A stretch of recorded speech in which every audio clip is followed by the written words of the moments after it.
ED ने रातों रात दिल्ली के मुख्यमंत्री अरविंद केजरीवाल को गिरफ्तार कर लिया और आज 1 महीने से ऊपर का वक्त बीत चुका है, लेकिन केजरीवाल को अब तक कोई राहत नहीं मिली है। अपनी गिरफ्तारी को चुनौती देने वाली केजरीवाल की याचिका पर सोमवार को सुप्रीम कोर्ट में सुनवाई हुई।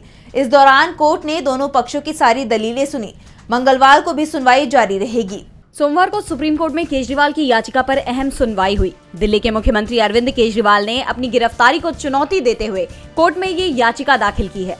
कोर्ट में केजरीवाल की तरफ से पैरवी कर रहे वकील अभिषेक मनु सिंघवी ने अपनी दलीलें दी कि हमने जमानत की याचिका नहीं लगाई, गिरफ्तारी को चुनौती दी क्योंकि हम इसे अवैध मानते हैं। गिरफ्तार करने का अधिकार होने का मतलब ये नहीं है कि गिरफ्तार कर ले। आरोप सिद्ध होना चाहिए, सिर्फ शक नहीं होना चाहिए। आपके पास पुख्ता सबूत होने चाहिए। सिंघवी ने कहा कि केजरीवाल आरोपी नहीं है। 24 मार्च तक उन्होंने यही कहा था कि मैं ना तो आरोपी हूं और ना ही संदिग्ध। कुछ बयानों की अफवाह थी, जैसे राघव, शरद रेड्डी। इलेक्टोरल बॉन्ड का नाम सामने आया, पिता ने बीजेपी ज्वाइन कर ली। केजरीवाल की तरफ से दलील देते हुए सिंघवी ने कहा कि शरद रेड्डी ने अपने 9 बयानों में केजरीवाल का नाम नहीं लिया था।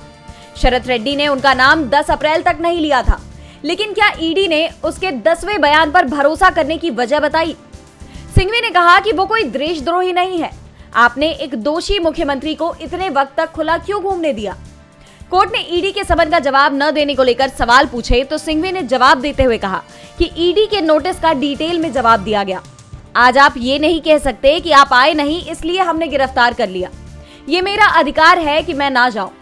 सिंघवी ने आगे कहा कि ईडी ये नहीं कह सकती कि उसके पास आधार है, क्योंकि केजरीवाल को गिरफ्तारी से अंतरिम राहत नहीं दी गई।